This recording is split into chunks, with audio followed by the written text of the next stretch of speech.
Hello प्रिय विद्यार्थियों, आपका स्वागत है न्यू नर्मदा कुछ संस्थान में। हम आपके लिए रीजनिंग की कड़ी में एक नया अध्याय लेकर आए हैं जो पेपर में बहुत ज़्यादा क्वेश्चन पूछता है। ज़्यादा तो नहीं, 2-3 क्वेश्चन आने की संभावना रहती है, कम से कम कह सकते हैं। हर एग्जाम की बात करें, एसएससी हो, बैंक हो, रेलवे हो, चाहे मतलब एग्जाम की बात हो, एमपीएससी की बात हो, स्टेट लेवल की बात हो, इस अध्याय के प्रश्न आपके पेपर में जरूर आना है। 2-3 तो आ ही सकते हैं। चलिए, तो उसको हमें अच्छे बनाना है पेपर को। इस वाले प्रश्न के जो भी प्रश्न आए तो उसके लिए आपको क्या पढ़ना है, कैलेंडर पढ़ना। तो कैलेंडर पढ़ने के लिए आप क्या बननी चाहिए, उसके हम बेस आज आप बताने वाले इस वीडियो के माध्यम से। आज का वीडियो बनेगा तो आपका प्रश्न बनेगा, ध्यान रखें। तो इस वीडियो को अच्छे देखना है आपको। तो पहला पॉइंट लेते हैं हम, क्या, सौर वर्ष। क्या लेते हैं, सौर वर्ष। अब सौर वर्ष क्या होता है, या बोल सकते हैं सामान्य वर्ष क्या होता है, आप जानेंगे आज। ठीक है, चलिए हम पहला बिंदु क्या लिए, सौर वर्ष। तो सौर वर्ष किसे कहते हैं बताइए, किसी को पता हो तो। सौर वर्ष होता है, जैसे आप देख सकते हो अपने पास सूर्य है, ठीक है। इस सूर्य की बात करें और इस सूर्य के सौर परिवार में हमारा पृथ्वी शामिल है। कौन है, पृथ्वी शामिल है कि नहीं बताइए। हाँ, पृथ्वी शामिल है। तो क्या करता है, सूर्य पृथ्वी के चक्कर लगाता है कि पृथ्वी सूर्य चक्कर लगाता है, बताइए। सबको पता है कि पृथ्वी ही सूर्य का चक्कर लगाता है। तो सौर वर्ष की हम किसकी बात कर रहे हैं, सौर वर्ष की। तो सौर वर्ष बता रहे हैं इसके बारे में हम। पृथ्वी द्वारा सूर्य का एक चक्कर लगाने में जो समय लगता है, ठीक है, पृथ्वी द्वारा सूर्य का जो एक चक्कर लगाने में जो समय लगता है, इसे ही क्या बोलते हैं, सौर वर्ष बोलते हैं। और जो होता है लगभग 365 दिन 5 घंटे 48 मिनट और 47.1/2 सेकेंड। ठीक है। अगर आपको पूछे कि सौर वर्ष क्या होता है तो आप क्या बताएंगे, पृथ्वी द्वारा सूर्य का एक चक्कर लगाना ही क्या कहलाता है, सौर वर्ष कहलाता है। जो लगभग 365 दिन 5 घंटे 48 मिनट 47.1/2 सेकेंड का समय लेता है एक चक्कर लगाने में, या एक सौर वर्ष पूरा करने में इतना समय लगता है। तो इस संपूर्ण डाटा को छोटा रूप बनाकर इस कैलेंडर में काम लिया गया है, जिसको बोलते हैं 365 दिन बराबर क्या होता है, एक वर्ष। यही क्या है, इसको हम क्या बोल सकते हैं, सौर वर्ष भी कह सकते हैं, या बोल सकते हैं समान वर्ष भी कह सकते हैं। ठीक है, ये आपका क्या हो गया, सौर वर्ष एवं समान वर्ष हो गया। तो हम कह सकते हैं पृथ्वी द्वारा सूर्य का एक चक्कर लगाना ही सौर वर्ष कहलाता है। जो समय होता है 365 दिन 5 घंटे 48 मिनट 47.1/2 सेकेंड। इसको संक्षिप्त रूप में पढ़ने की दृष्टि में 365 दिन ही माना गया है, जिसको हम इस अध्याय में काम लेने वाले हैं। चलिए आगे देखते हैं। पहला था सौर वर्ष, अगला रहेगा दिन, डे बोलते हैं। दिन किसे कहते हैं बताएं किसी। चलो, सबको पता है दिन अलग होता है, रात अलग होता है, लेकिन दिन रात मिला के क्या बनता है, दिन बनता है। तो डे नाइट, दिन प्लस रात क्या बनाएगा, दिन बनाएगा।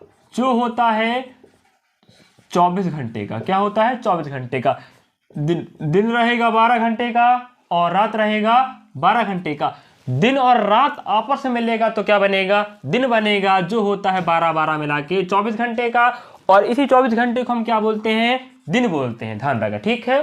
तो दिन किसे कहते हैं, बात करें, आपका सूर्य है, सूर्य के चक्कर पृथ्वी लगाता है, और पृथ्वी अपने धुरी पर, मतलब अपने स्थान पर, जहाँ धुरी मतलब होता है अपने धुरी पर ही क्या लगाता है, एक चक्कर लगाता है। तो पृथ्वी सूर्य का चक्कर लगाया, उसे सौर वर्ष बोले।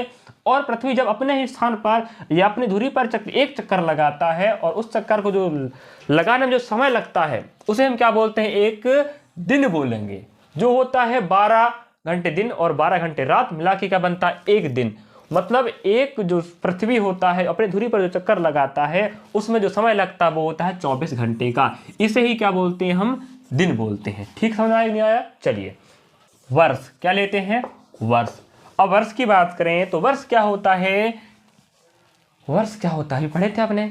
पृथ्वी जब सूर्य का एक चक्कर पूरा लगाता है तो 365 दिन लगता है, उसी को हम क्या बोलते हैं, सौर वर्ष बोलते हैं। तो हम वर्ष दो प्रकार के होते हैं। एक होता है कौन सा वर्ष, साधारण वर्ष, ठीक है, और एक होता है लीप वर्ष। ध्यान रखें। तो साधारण वर्ष में दिनों की संख्या क्या होती है, 365 दिन, और लीप में 366। इसमें क्या होता है, इसमें 12 महीने रहेंगे, कितने रहेंगे, यहाँ पर भी 12 माह है और यहाँ पर भी 12 माह है।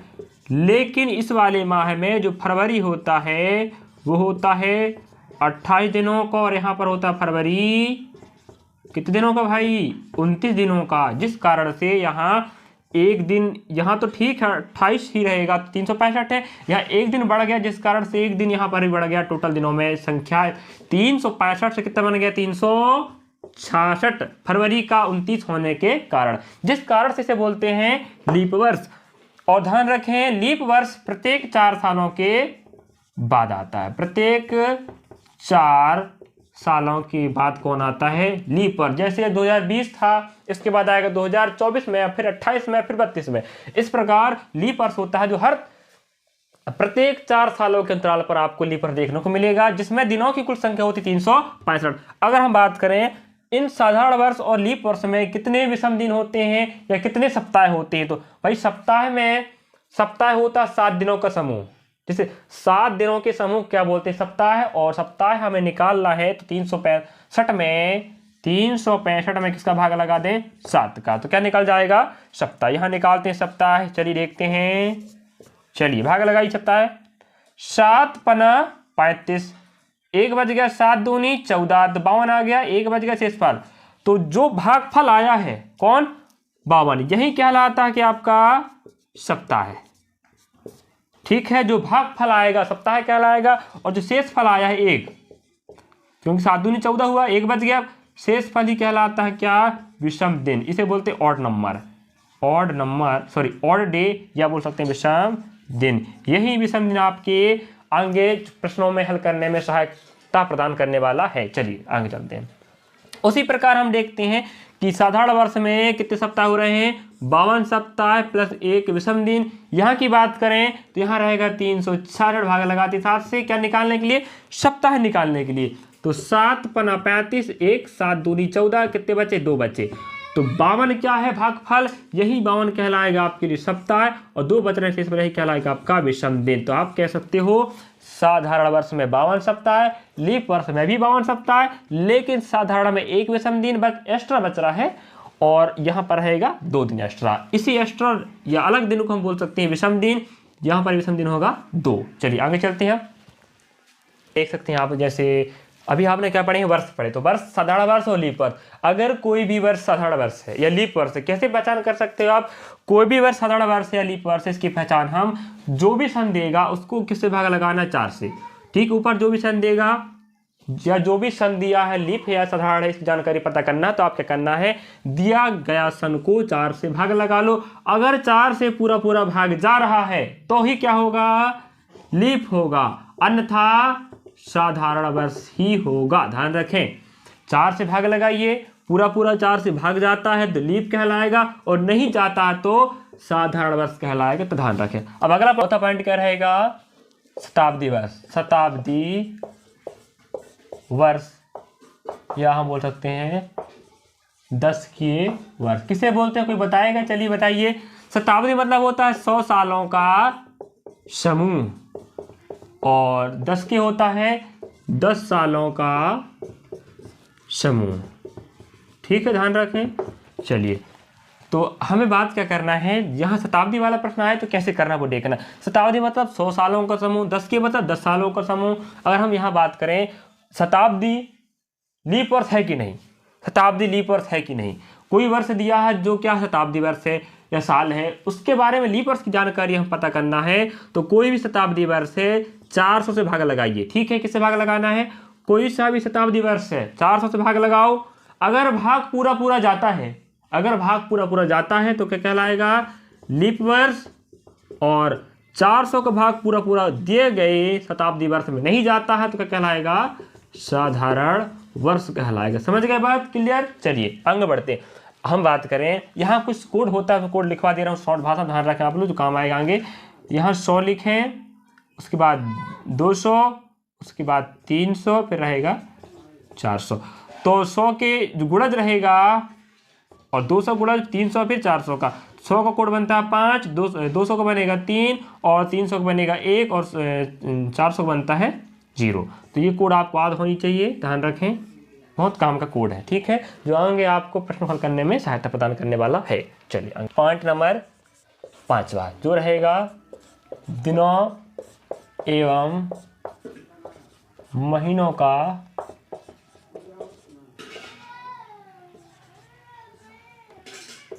चक्र। तो हम बात करें दिन की, बात करें दिन, एक सप्ताह में कितने दिन होते हैं? 7। तो हम कह सकते हैं 7 दिनों का समूह, 7 दिनों का समूह ही क्या कहलाता है? सप्ताह कहलाता है। तो एक सप्ताह में कितने दिन होते हैं? 7 दिन, ठीक है। उसी प्रकार महीने, तो हमारे पास एक वर्ष में कितने महीने होते हैं? 12 माह, ठीक है। और 12 के 12 माह मिलकर क्या बनाएंगे? एक वर्ष बनाएंगे। तो ध्यान रखें, सप्ताह के नाम देख लेते हैं यहाँ पर 1 2 3 4 5 6 7। ये हो जाएगा सोमवार, फिर मंगलवार, बुधवार, फिर गुरुवार, फिर शुक्रवार, फिर शनिवार, फिर रहेगा रविवार। तो आप कह सकते हैं एक सप्ताह मतलब 7 दिनों के समूह को क्या बोलते हैं? सप्ताह, जो होता है 7 दिन के बराबर। और 7 दिन कौन कौन से आपको जानना जरूरी है? सोम, मंगल, बुध, गुरु, शुक्र, शनि, रवि। तो आपके 7 के 7 दिन आपको बननी चाहिए, ध्यान रखें, जिससे आपके पेपर में दिक्कत नहीं होनी चाहिए या प्रश्न हल करते समय। उसी प्रकार आपको एक वर्ष में 12 माह होते हैं, वो भी बननी चाहिए। आपको पता है, नहीं पता तो आप स्क्रीन पर देख के आप लगा सकते हैं अनुमान कि कितने कौन कौन से माह होते हैं, सबको बनना चाहिए, क्योंकि ये तो नॉर्मल जानकारी है। तो आप देख सकते हैं स्क्रीन पर, ठीक है। चलिए आगे चलते हैं। और साथ में ये भी ध्यान रखें कि कौन सा महीना कितने दिन का होता है, वो भी जरूरी है। तो आप स्क्रीन पर देख सकते हैं, रहेगा 7वां नंबर का 7वां पॉइंट है विषम दिनों की अवधारणा। क्या? विषम दिनों की अवधारणा। चलिए, विषम दिन किसे कहते हैं? किसी भी सप्ताह के पूर्ण चक्र होने के बाद या किसी भी सप्ताह के पूर्ण चक्र होने के बाद जो शेष दिन बचता उसे हम क्या बोलते हैं? विषम दिन। ध्यान रख, क्या इसकी परिभाषा की बात करें विषम दिन की तो किसे बोलेंगे? परिभाषा की बात करें तो क्या होगा भाई? किसी भी सप्ताह के पूर्ण चक्र होने के बाद जो शेष दिन बचते हैं उसे हम क्या बोलते हैं? विषम दिन बोलते हैं। और विषम नोट ध्यान रखें, आपको विषम दिन चाहिए तो हमेशा दिए गए टोटल या कुल दिनों में हमेशा किसका भाग लगाना है? 7 का।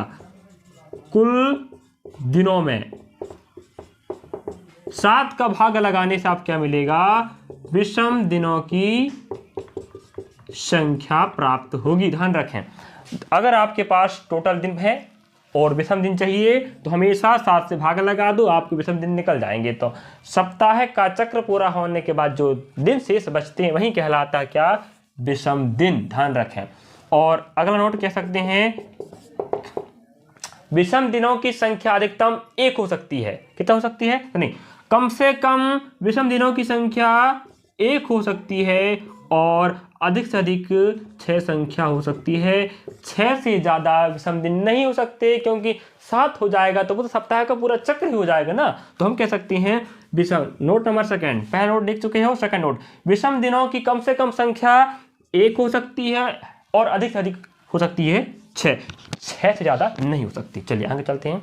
रहेगा 7 पॉइंट आप देख चुके हो, जो 7 के 7 पॉइंट आपके प्रश्नों को हल करने में बहुत महत्वपूर्ण है। उसके बाद आता है महत्वपूर्ण जानकारी, जो आपको जानकारी होनी चाहिए। उसके हम देख रहे हैं यहाँ पहला पॉइंट है शताब्दी का प्रथम दिन। जैसे हम पहले पढ़ा चुके हैं शताब्दी, ठीक है। शताब्दी मतलब होता है 100 सालों का समूह कहलाता है शताब्दी। तो शताब्दी का प्रथम दिन मतलब जो शताब्दी वर्ष होगा उसका जो पहला दिन होगा वो सोमवार, मंगल, बृहस्पति, शनि हो सकता है। इसके अलावा अन्य कोई दिन पहला दिन नहीं हो सकता। ध्यान रखें, ठीक है। ये कहता है पहला पॉइंट। उसी प्रकार सेकंड पॉइंट, शताब्दी का अंतिम दिन बुध, शुक्र, रवि ही हो सकता है। इनके अलावा अंतिम दिन नहीं हो सकता। इनके अलावा छोड़कर और कोई दिन अंतिम नहीं हो सकता शताब्दी का। ध्यान रखें। अगला पॉइंट है पहला, दूसरा जान चुके, तीसरा है 365 मतलब साधारण वर्ष बराबर 52 सप्ताह प्लस 1 विषम दिन, हम दिखा चुके हैं पहले से। उसी प्रकार है 366 मतलब लीप वर्ष, 52 सप्ताह 2 विषम दिन। उसी प्रकार 5 नंबर है किसी दिन में 7 जोड़ने या घटाने से वही दिन प्राप्त होता है। ध्यान रखें इस पॉइंट को, बहुत काम का। किसी दिन में 7 जोड़ने या घटाने से वही दिन प्राप्त होता है, ध्यान रखें। अगला 7वां पॉइंट रहेगा कि बहुत महत्वपूर्ण है। 7वां पॉइंट क्या कि किसी भी साधारण वर्ष का, किसी भी, कौन सी बात करें, साधारण वर्ष का, स्क्रीन पर देख लेना आप लोग, किसी भी साधारण वर्ष का पहला तारीख या कह सकते 1 जनवरी का जो दिन का रहेगा वह है उसी वर्ष साधारण वर्ष का अंतिम दिन, मतलब 31 तारीख को सेम वार रहेगा, मतलब सेम दिन रहेगा। अगर 1 जनवरी को क्या था, सोमवार था, तो 31 दिसंबर को भी क्या होगा, दिसंबर को भी क्या होगा, सोमवार ही होगा। किसके लिए, साधारण वर्ष, ध्यान रखें, ठीक है। किसी भी साधारण वर्ष का पहला तारीख का जो दिन है वह अंतिम तारीख के दिन भी वही वार होगा, किसमें, साधारण वर्ष में। और अगला पॉइंट 7 नंबर क्या है, किसी भी साधारण वर्ष नहीं, अब क्या रहेगा, लीप वर्ष में, किसी भी लीप वर्ष में पहला तारीख मतलब 1 जनवरी को सोमवार है तो 31 दिसंबर को एक बार बढ़ जाता है, तो यहाँ क्या हो जाएगा, मंगलवार। क्या हो जाएगा, मंगलवार। क्योंकि क्या होता है, लीप वर्ष में जो 28 का होना चाहिए था साधारण वर्ष में, होता है फरवरी, 28 का होना चाहिए, वो लीप में कितना हो जाता है, 29 का, इसलिए वहाँ एक दिन वहाँ चला जाता है। इसलिए लास्ट का जो 31 दिसंबर होता है, लास्ट वाला, पहले वाले दिन की तुलना में एक दिन बढ़ जाता है, तो हम कह सकते हैं क्या हो जाएगा, मंगलवार। ठीक है, अगर 1 जनवरी को सोमवार है तो 31 दिसंबर क्या होगा, मंगलवार। एक दिन बढ़ जाए किसमें, लीप वर्ष में। लेकिन साधारण वर्ष में 1 तारीख और 31 दिसंबर का दोनों का वार होता है, बिल्कुल सेम रहता है। तो इतना जानकारी आपको पढ़कर आना है, जिससे हम आपको प्रश्न को हल करवाने में दिक्कत नहीं जाएगा। तो आप कोशिश करें संपूर्ण जो डाटा आपको दिया गया है इसको एक बनान से पढ़कर आए, क्योंकि यही बेसिक है और बेस बनेगा तो आपको प्रश्न बनेगा। अगले वीडियो में धन्यवाद, चलिए।